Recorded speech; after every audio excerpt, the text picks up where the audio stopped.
Housewives of New York City. You guys would want to go to Puerto Rico? I would love to go to Puerto Rico. You know how my mom is. Why wouldn't she show up for her daughter's wedding? My mom hasn't visited me in New York for over 10 years. After I got a divorce and started dating a woman, she just stopped coming. Hi! Waving to like some 54-year-old, like... Just for the record, I'm 56, Jessel. You okay having a roommate, Rebecca? I have 4 kids, and I shared with Jessa last time, and I was just looking for like a break. Yeah. I get it. It doesn't matter if you have kids or not. Everyone's different. You'll know when you have them. I think it's an emotional thing for her right now. She's like going through the whole thing, you know? Maybe that's why I've said it. Don't tell me that because I don't have kids. I don't understand something. Then I don't need to explain it to you. Exactly. You don't need to explain to me. You know what? You seem to thrive off being a bully, and it needs to end.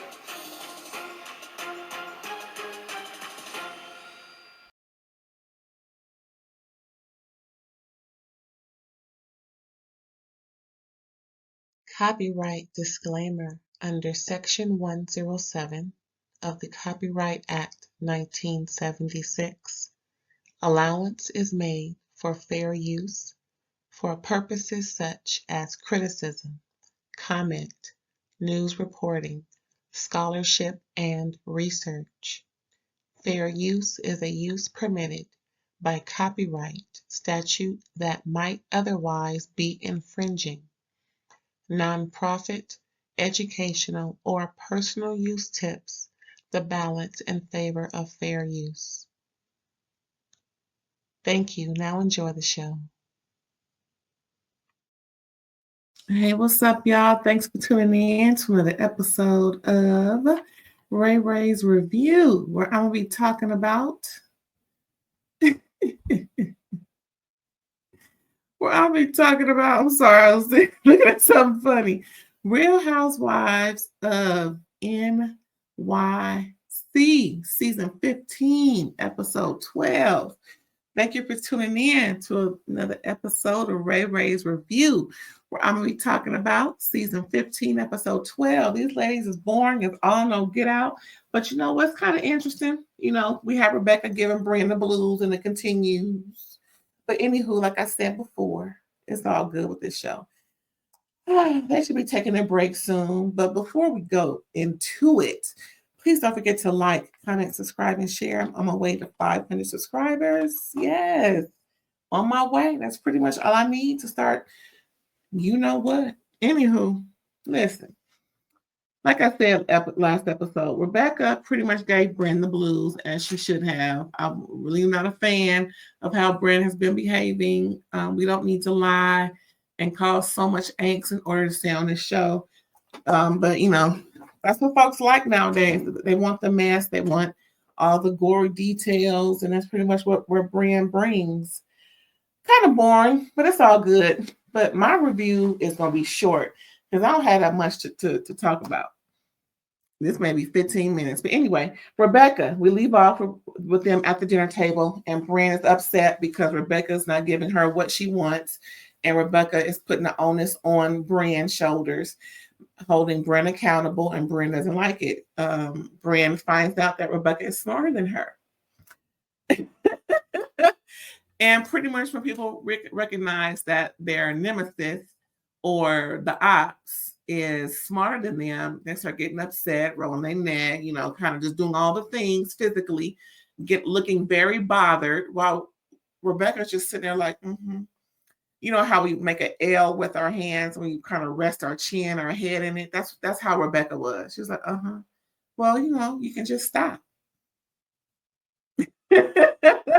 Pretty much telling Brynn, you know, Brynn said, you don't want to smoke with me. You don't want to, well, you know, you can just stop.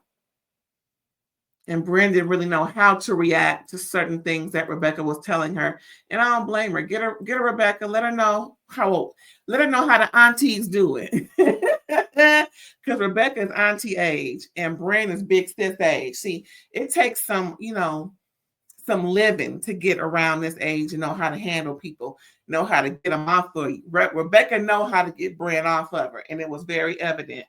Brynn tried to pull the bully tactic after Rebecca calls her a bully.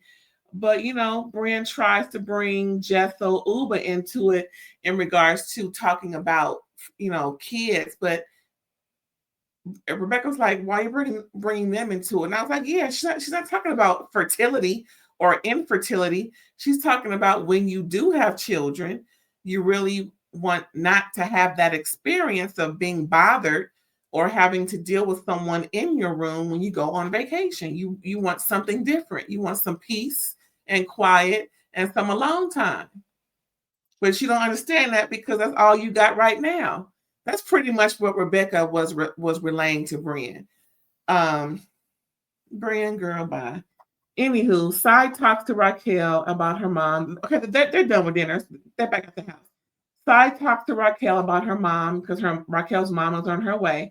And Raquel pretty much explains, as she did before, how her mom wasn't really into her relationship because she's a lesbian. And her mom really hasn't visited back to NYC since Rebecca divorced her husband and got with Mel. Well, her ex-husband and got with Mel. Her mom just wasn't or isn't still on board with her being a lesbian. It is what it is. You got to love them anyway, and just talk to them, have conversations with folks when they, don't agree or whatever the case may be, feeling different, whatever, about how you live your life differently from what you did before. I'm with peace. I'm with everybody being peaceful, everybody loving each other through it all. I mean, it ain't like they had a real bad falling out. It's just her mom just pretty much doesn't engage. But I understand because, there's children involved. They miss their grandma. And it's never good to hurt children because you're upset with the adult. That kind of makes you, I can't cuss yet, ain't-ish grandparent. Just saying. It ain't the kids' fault. They still kids. And they see and feel and hear. Just like you. So put your grandma panties on and be a grandma. At least be a grandmother. Dang. Ain't heard, seen you for months of Sunday. Child, anywho. But then again, Raquel could have just brought her kids to Puerto Rico, say, "Hey, Mom, we're in town."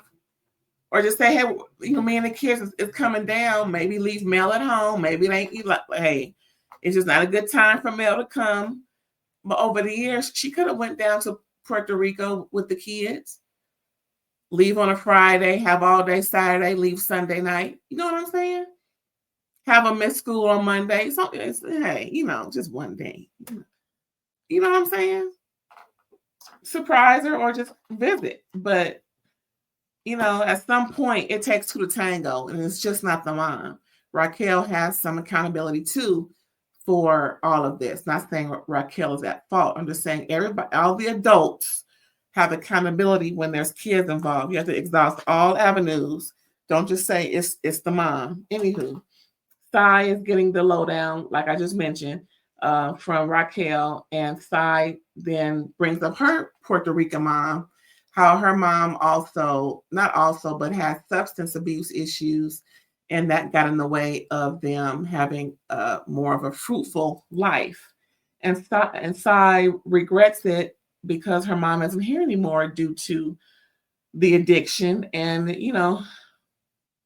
she's upset about it, but what can you do? Her mama's resting in peace. It's kind of messed up, when you really want things to go a certain way, but someone's, irresponsibility that they can't get together gets in the way, and that ain't here no more. Ooh, child, I just can't imagine. I can't imagine. But anywho, what else going on in these notes, child? I got my notes.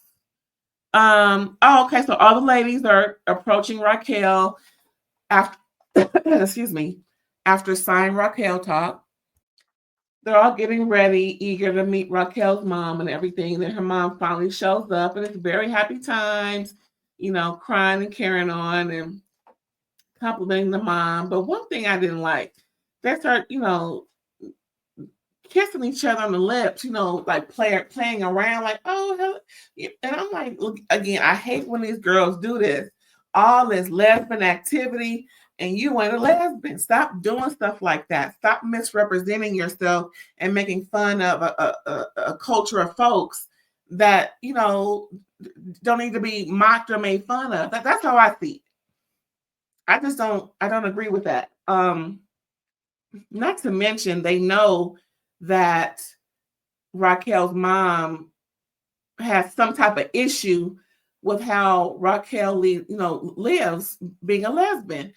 And just to do that, I would have been so embarrassed and hurt. And I would have let them ladies know right then and right there, hey, y'all, you already know the deal, so stop the bull. Can I cuss yet? No. Stop the BS. I'm just saying. I would have said something, but anywho, so they go after all that good stuff with the mom. Raquel is showing her mom her happy life with all the pictures. She tries to set up a what do you call it? A FaceTime with her kids to see the mom. I'm like, again, but you just now doing a FaceTime with the mom, like FaceTime don't work only when you there. I'm like, anyway, like I said, everybody has accountability. And then the device isn't really working right. Problems with charging, whatever the case may be. I'm like, this is ridiculous. You mean tell me you get all the way out here to Puerto Rico to do a FaceTime just to, to see the kids and the thing don't work? What's wrong with your device? I mean, the phones don't FaceTime. You got to have a specific device to FaceTime. Don't nobody got a device to FaceTime. Nobody? I guess. So anyway, after all that rigmarole, ladies go shopping, taking selfies, doing things for the gram.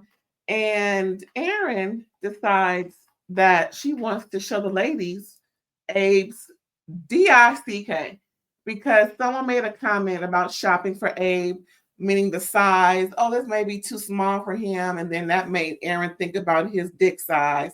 Y'all want to see Abe's dick? What? Who says that? What grown-ass woman asked her friends they want to see her husband's dick? Where do they do this at?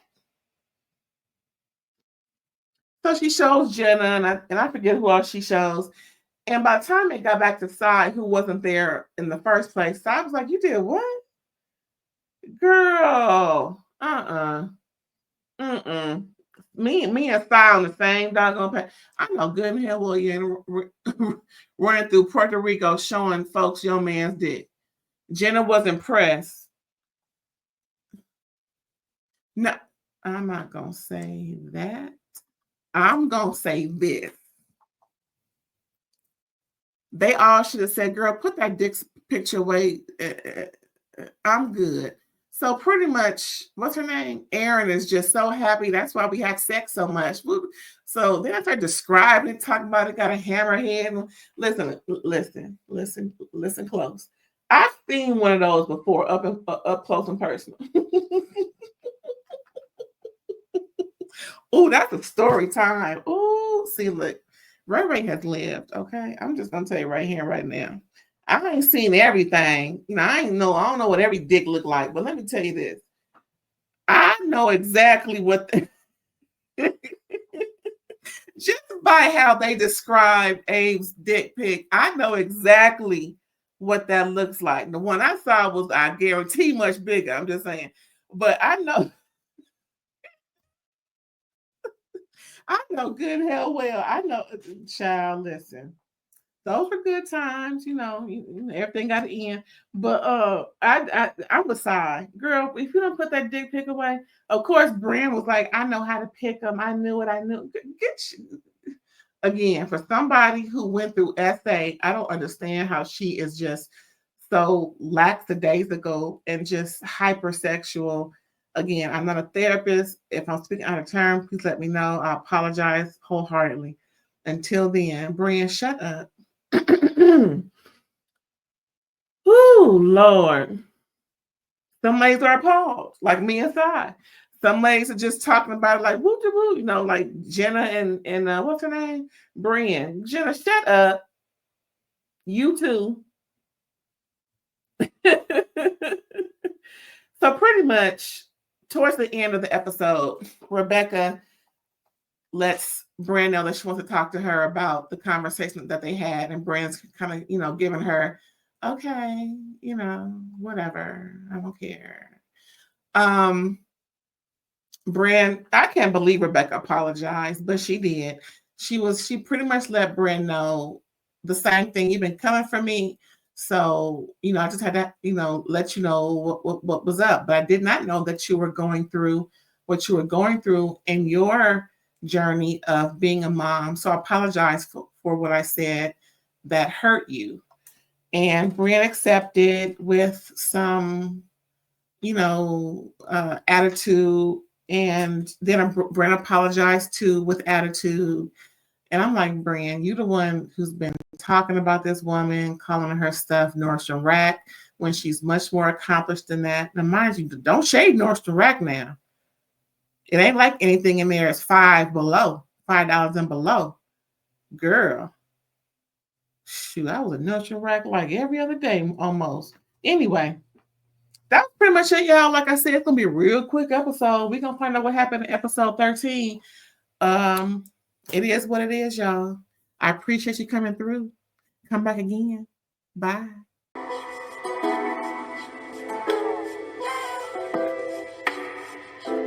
Hey, hey.